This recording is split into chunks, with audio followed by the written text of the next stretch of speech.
আমাদের সকালের নাস্তা হচ্ছে যে পরোটা নিয়ে আসছে বাইরে থেকে, যেহেতু শরীরটা একটু সিক ছিল তাই বাইরে থেকেই নাস্তা নিয়ে আসা হয়েছে। আর হচ্ছে এখানে ডাল সবজি এগুলো আছে, এগুলো আমাদের সকালের নাস্তা। আর একটু চা বসাতে হবে, দেখি একটু চা বানিয়ে খাবো, অনেকদিন চা খাওয়া হয় না। সানের দুইটা তোমাদের আর আমার। পুরোটা বড় আছে না সাইজ? অনেক বড়, 10 টাকা হিসেবে অনেক বড়। এই যুগে 10 টাকায় পরোটা পাওয়া যায়, কিন্তু পরোটাগুলো বেশি তেল দিয়ে চুপচুপ করা, প্রথম দিনের মতো আর ভাজে আনতে পারো নাই। যাকে খেতে ভালো লাগে আমার এই করা ছিল। রোদে বসে চা খাওয়ার মজাই আলাদা। সকালে নাস্তার পর 1 কাপ চা।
মাছগুলোকে ভাজা হয়ে গেছে, এখন হচ্ছে পেঁয়াজ কুচি কাঁচা মরিচ কুচি এগুলো দিয়ে দিব।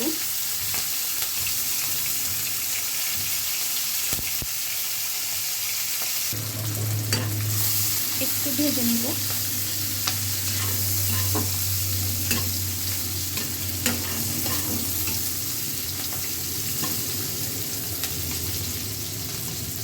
এখানে হচ্ছে আদা রসুন বাটা নিয়েছি, এরপর লবণ, হলুদ, শুকনো মরিচের গুঁড়া, জিরা, ধনিয়া 1 চামচ করে নিয়েছি, লবণ নিয়েছি 1 চামচ। মশলাগুলোকে ভালো মতন কষিয়ে নেব। এভাবে চচ্চড়ি করলে না অনেক মজা লাগে, পিঠাটাও কম লাগে আর খেতেও ভালো লাগে। আর পিঠাতেও আমাদের প্রবলেম নাই, আমরা পিঠা খেতে পারি।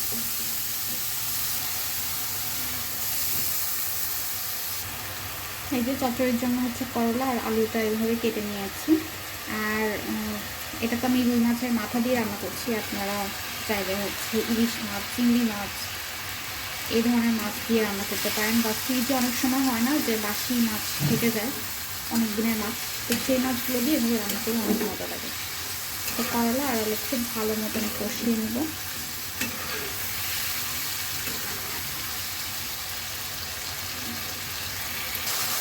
করলাগুলো খুব ভালো মতন কষানো হয়ে গেছে, এখন আমি পানি দিয়ে দিব। এই পানিতেই সিদ্ধ প্লাস যে গামাখাভাবে রাখতে চাচ্ছি ঝোলটা, ওইটাই থেকে যাবে।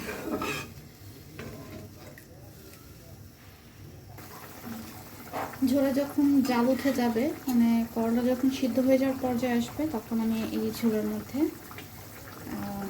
মাছের মাথাগুলো, ভেজে রাখা মাছের মাথাগুলো দিয়ে দিব।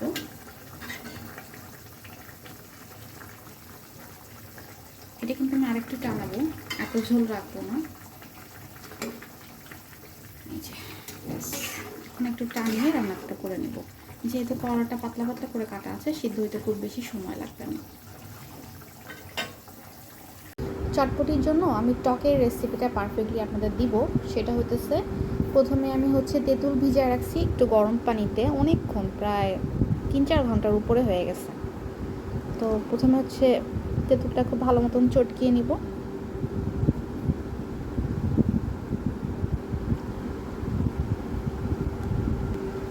দিয়ে দিব লবণ, এখানে 1/2 চামচের থেকেও কম হবে, যেহেতু তেঁতুল হচ্ছে টক জিনিস, লবণের পরিমাণটা একটু ব্যালেন্স করে দিলেই হবে। এখানে চাইলে কেউ চিনি অ্যাড করতে পারেন, যেহেতু আমি সুগারটাকে লাইফ থেকে কাট আউট করে ফেলছি, মানে চেষ্টা করি যাতে চিনিটা লাইফ লাইফে না আসুক। সেক্ষেত্রে আমি এখানে চিনি দিচ্ছি না। আপনারা এখানে যারা চিনি খান তারা এখানে 3 টেবিল চামচ পরিমাণ, মানে এই চামচের 3 টেবিল চামচ পরিমাণ চিনি অ্যাড করতে পারেন। এখানে আমি চটপটির যে রেডি মশলাটা না ওইটাই দিয়ে দিব, 1 চামচের মতন দিয়ে দিব। এখানে আমি যেটা করেছি, যেটা সবচেয়ে কষ্টের কাজ লেগেছে আমার কাছে, একটু জিরা আর হচ্ছে 2টা শুকনো মরিচ আমি তেলে নিয়েছি, একদম ফ্রেশ তেলে, তারপর হচ্ছে এখানে দিয়ে দিব। এতে করে স্মেলটা ভালো থাকবে। একদমই ইজি ওয়েতে বানাচ্ছি। এই টকটা কিন্তু আপনারা সংরক্ষণ করতে পারেন, যদি একটু জাল করা যায় সেই ক্ষেত্রে কিন্তু আপনারা এটা সংরক্ষণও করতে পারেন। তো আমি ইনস্ট্যান্ট বানিয়ে ইনস্ট্যান্ট খেয়ে ফেলবো। আর আমি একদম দেখাবো যে কীভাবে ঘরোয়া উপায় হচ্ছে আমি চটপটিটা বানাই। ইভেন কি আমি ডালও ফ্রোজেন করে রেখেছি, ওটা যেদিন খাবো সেটাই দেখাবো। আমি কিন্তু একদম অফিসিয়ালি পারফেক্ট মানে ওইভাবে সাজিয়ে গুছিয়ে রেসিপিটা শেয়ার করছি না, জাস্ট র্যান্ডমলি শেয়ার করছি আর কি, যেভাবে আমি আর কি বাসায় বানাই হ্যাজল সারা, মানে সেরকম আর কি। হয়ে গেছে টকটা, আর কিছু দিব না। চিনি অ্যাড করলে হয়তো আরও বেশি টেস্ট লাগতো, বাট আমি চিনিটা অ্যাড করলাম না। আপনারা কিন্তু চিনি অ্যাড করে নেবেন যারা চিনি খান। তো হয়ে গেছে, একটু টেস্ট করে দেখি। এই যে এভাবেই টকটা রেডি করে কিন্তু ফ্রিজে রেখে দিলে না অনেক কাজ কমে যায়। বেশি বড় হয়ে গেছে, আলু তো কেটে দিয়ে দাও। একটু আস্তে আস্তে থাকলে ভালো লাগে। এত বড় মাথাইতে ইচ্ছা করে রাখছি যে শান খায়। চটপটি কত? হ্যাঁ ঠিক আছে,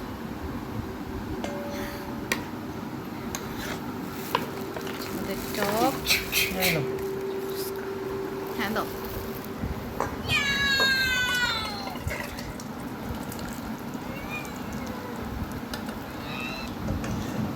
তারপরে কি দিব? মরিচ করা। ও না, তুমি ভয়েসটা পরে দিবা, পরে দিবা না? না না না দাও তুমি, সমস্যা নেই, আমি র ভয়েসই রাখতেছি। এরপরে ইয়া দিতে হবে ওইটা। দুই পরে যেতে মরে জিরা আর শুকনো মরিচ টালা,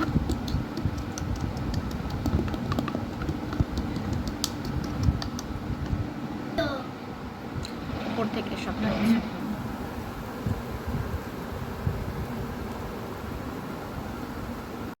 যে কোনো টাইপের মাখানো জোখানোর কাজগুলো আপনাদের ভাইয়াকে দিয়ে করাতে আমার বেশি ভালো লাগে। আমি গুছায় গাছায় দিই আর সে রেডি জিনিস বসে বসে বানায়। আমার কাছে মনে হয় যে তার হাতের জিনিসও মজা, আর আমার কাছে ভালোও লাগে। যেহেতু আমি ভিডিও মেক করি, তাকেও একটু ইনভলভ করি, সেও খুব বেশি আগ্রহ নিয়ে কাজগুলো করে, ভালোই লাগে, খারাপ না। তো এটা কিন্তু আমরা হচ্ছে ফুচকা আকারেও খেয়েছিলাম, মোটামুটি 2 ওয়েতে খেয়েছি। ফাঁকিবাজি নাস্তা হলেও 2 দিন বেশ ভালো মতন চলে গেছে। 50% দেওয়ার পর যদি টক লাগে তারপর নিয়ে খাবেন, আর যদি না লাগে তাহলে তো ভালো কথা।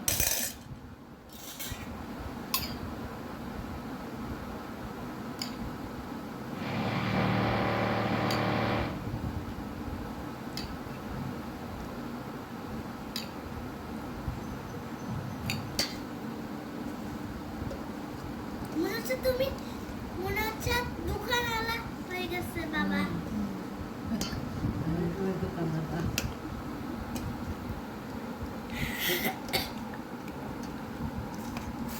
এটা হচ্ছে ফুচকা।